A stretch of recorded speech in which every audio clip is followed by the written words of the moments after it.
Digital യൂണിവേഴ്സിറ്റിയുടെ K ചിപ്പിന്റെ നിർമ്മാണത്തിൽ ദുരൂഹതയുണ്ടെന്ന ആരോപണവുമായി സേവ് യൂണിവേഴ്സിറ്റി ക്യാമ്പയിൻ. നിർമ്മാണത്തിൽ അന്വേഷണം ആവശ്യപ്പെട്ട് ഗവർണർക്ക് പരാതി നൽകി. ചിപ്പിന്റെ കാര്യം കേന്ദ്രത്തെ അറിയിക്കാത്തതിലും ദുരൂഹതയുണ്ടെന്നാണ് ആരോപണം. ഗോപാൽ ശിലാസനലുണ്ട് കൂടുതൽ വിവരങ്ങളുമായി. ഗോപാൽ ശിലാസനൽ അതൊരു സർവകലാശാലയല്ലേ? ആ സർവകലാശാലയിൽ ഒരു ഗവേഷണ പരിപാടി നടക്കുന്നതിനെയാണോ ഈ സേവ് യൂണിവേഴ്സിറ്റിക്കാർ എതിർക്കുന്നത്? എന്താ സംഭവം?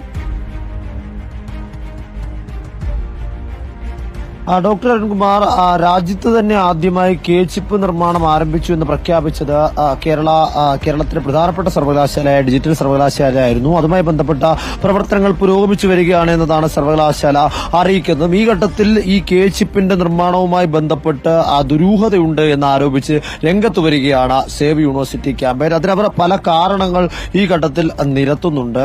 ആ കാരണങ്ങൾ ഇതുവരെയും, അതായത് ഈ നിർമ്മാണം ആരംഭിച്ചു, നിർമ്മാണം ഏറെക്കുറെ പൂർത്തിയായി എന്ന് പറയുമ്പോഴും ഇതിന്റെ എന്തെങ്കിലും ശാസ്ത്രീയ പഠനങ്ങളോ ഔദ്യോഗികമായിട്ടുള്ള പരിശോധനാ ഫലങ്ങളോ എവിടെയും ലഭ്യമല്ല. ഇതിന്റെ ഡിസൈൻ എന്താണ് എന്ന് പ്രസിദ്ധീകരിച്ചിട്ടില്ല. ഇത് വാണിജ്യ ഉപയോഗത്തിന് വേണ്ടി എടുക്കുന്നില്ല.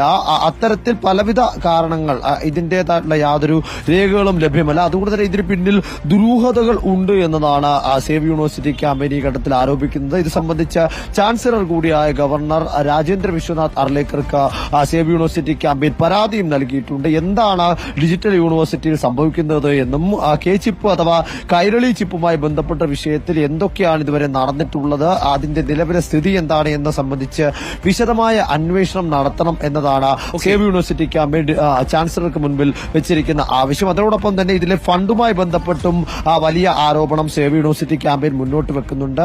നടപ്പിലാവാത്ത ഒരു പദ്ധതി, ആ പദ്ധതിക്ക് വേണ്ടി ഇത്തരത്തിൽ ഒരു വലിയ തുക അനുവദിക്കുന്നുവെന്നും ഈ പ്രവർത്തനത്തിൽ, അതായത് കെ ചിപ്പ് പൂർത്തീകരിക്കുന്നതിന് വേണ്ടി ചുക്കാൻ പിടിച്ച പ്രൊഫസർക്ക് പാരിതോഷികമായി പണം നൽകിയെന്നുമാണ് ആരോപണം.